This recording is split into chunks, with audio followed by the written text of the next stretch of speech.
नमस्ते दोस्तों, कैसे हैं आप लोग। मैं रुमकी आज भी हाजिर हो गई हूँ एक रियल हॉरर इंसिडेंट को लेके। तो सबसे पहले जो मैं आप लोगों को बोलना चाहती हूँ वो ये कि हम लोगों का मेन मोटो कोई भी अंधविश्वास को बढ़ावा देने का नहीं है। हम लोगों का मेन मोटो है आप लोगों को एंटरटेन कर सकूँ। और आप लोग अगर आप लोगों के पास कोई भी रियल हॉरर इंसिडेंट है या आस पड़ोस से सुनी हुई कोई इंसिडेंट है, आप लोग शेयर करना चाहते हो मेरे साथ, शेयर कर सकते हो। हमारा व्हाट्सएप नंबर है 8011006740 या तो मेल आईडी जो आप लोगों को स्क्रीन में दिखाई पड़ रहा होगा एंड ऑल्सो डिस्क्रिप्शन में दिया हुआ है। और एक ही रिक्वेस्ट करूँगी, नया है ये चैनल, सबके साथ शेयर कीजिए। आप लोगों का सपोर्ट मुझे चाहिए। एंड ये जो आज मैं इंसिडेंट शेयर करने जा रही हूँ ना, ये बहुत एक इमोशनल इंसिडेंट है, रिलेशंस को लेके है।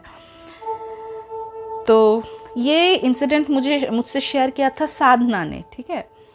साधना का ये इंसिडेंट आप लोगों के साथ शेयर कर रही हूँ। तो एक्चुअली साधना का जो पापा थे ना, उनका ट्रांसफरेबल जॉब था और साधना सिर्फ तब 2 साल की थी, तभी उसका भाई हुआ था। तो उनकी मम्मी के लिए ये पॉसिबल नहीं हो पा रहा था कि दोनों बच्चों को एक साथ देखे। 2 साल की साधना 2 या 2.5 साल की होंगी एंड उसका छोटा भाई। तब उनकी जो नानी है ना, वो आके साधना को लेके जाती है अपना नैनीहाल। तो वो बोली थी कि वो मेरे पास रहेगी, तू टेंशन मत ले, तू अपने सेकंड बच्चे को संभाल क्योंकि तुझसे नहीं हो पाएगा। तो मैं इसको जो भी है, इसको पालन पोषण, इसका पढ़ाई लिखाई सब मैं देख लूँगी। तो उनकी मम्मी भी थोड़ी निश्चिंत थी साधना को लेके। वो नानी घर चली आई, उनकी नानी माँ। तो नानी माँ को ना वो मम्मम बोलती थी। उनकी माँ, साधना की माँ को तो माँ बोलती थी और नानी माँ को बोलती थी मम्मम। उनके एक बड़े मामा थे। जब वो साधना को नानी जी लेके आए थे ना, तब हाल ही में उनकी शादी हुई थी। लेकिन बड़े मामा जी बहुत क्या बोलो, स्ट्रिक्ट किस्म के इंसान थे।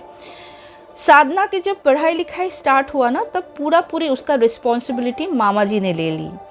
उसका पढ़ाई लिखाई, कौन से अच्छे से स्कूल में दाखिला देना है, कौन से सब्जेक्ट लेनी है, एवरीथिंग। बचपन में साधना अपने मामा जी को उनसे बहुत डरती थी। लेकिन आज वो बोलती है कि पता है दीदी, आज मैं जो भी हूँ वो मामा जी की वजह से हूँ। तब अगर उनका वो रिस्ट्रिक्शन नहीं मिलता, डिसिप्लिन मैं नहीं सीखती, तो शायद आज मेरा लाइफ में जो मैं नौकरी कर रही हूँ या मेरे लाइफ में एक डिसिप्लिन है, वो कभी नहीं हो पाता। तो आज लगता है कि मामा जी ने जो भी किया था ना, मेरे अच्छे के लिए किया था। तो साधना को ना कभी अपनी मम्मी पापा की कमी उतनी महसूस नहीं हुई। हालांकि मम्मी पापा तो हमेशा मम्मी पापा ही है, उनका प्यार अलग ही है। लेकिन नैनीहाल से मीन्स मम्मम से, उसके नाना जी से और मामा जी से, मामी जी से इतना प्यार मिलता था ना। और बचपन से ही तो उनके घर रहती थी। तो इसीलिए वो हैबिट हो गया था उसका को। वो यही सोचती ही थी कि यही मेरा घर है। तो एक बार क्या हुआ, तब वो टीटीसी फर्स्ट ईयर पे थी। उनके मामा जी का तो गवर्नमेंट में जॉब था, गवर्नमेंट का जॉब करते थे। अचानक से ऑफिस से फ़ोन आया कि उनके मामा जी जो है ना, उनका अचानक से तबीयत बिगड़ गया है, तो हॉस्पिटल ले गया है। तो ये बात सुन के सारे मीन्स उनकी मामी जी, तब साधना के मम्मी पापा भी साधना से मिलने गए थे, उसका छोटा भाई भी। तो सारे दौड़ के गए इस अस्पताल में। जाने के बाद डॉक्टर ने घोषित किया कि वो अब इस दुनिया में नहीं है। ये जो मीन्स क्या बोलूँ, न्यूज़ था ना, उनके परिवार के ऊपर कहर बन के गिरा था। उनकी नानी माँ तो फूट के रोने लगी कि ऐसे कैसे हो सकता है, मैं जिंदा हूँ और मेरा बेटा चला गया मुझे छोड़ के।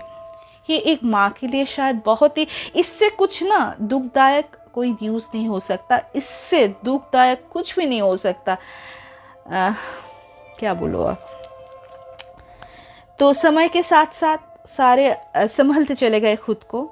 तो वो बंगाली कम्युनिटी से बिलोंग करती थी, तो उन लोगों का 13 डेज में श्राद्ध का काम होता है। तो श्राद्ध के ठीक अगले दिन सब काम हो रहा था।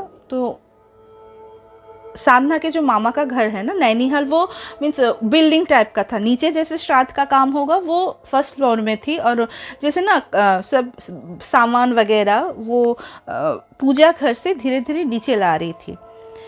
तो उस दिन ना रात को, मीन्स श्राद्ध वाले दिन रात को, साधना, उसके नानी माँ और उसके मम्मी एक साथ सोए थे। तब तक सारे सो गए थे। हाँ, नाना जी, भाई और उनके दामाद जी एक रूम में थे।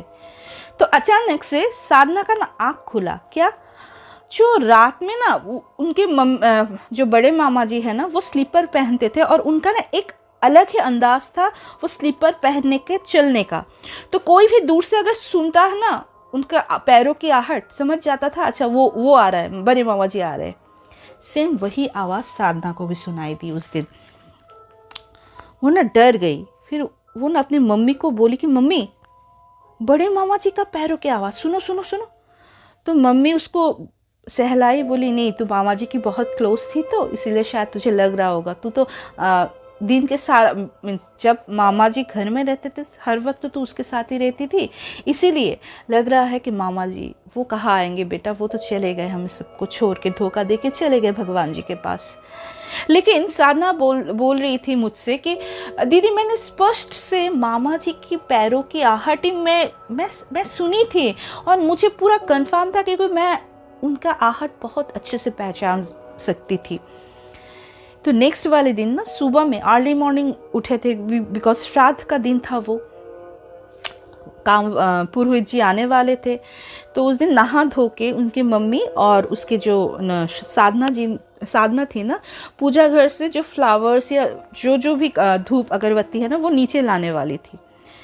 तो साधना और मम्मी ना जब सीढ़ी से उतरने ही वाली थी, दोनों ने स्पष्ट देखा कि एक कुछ छाया जैसे, लेकिन छाया ना वो ट्रांसपेरेंट जैसा था, लेकिन वो ट्रांसपेरेंट होने के बाद भी दोनों समझ गए कि ये उनके बड़ा मामा जी है।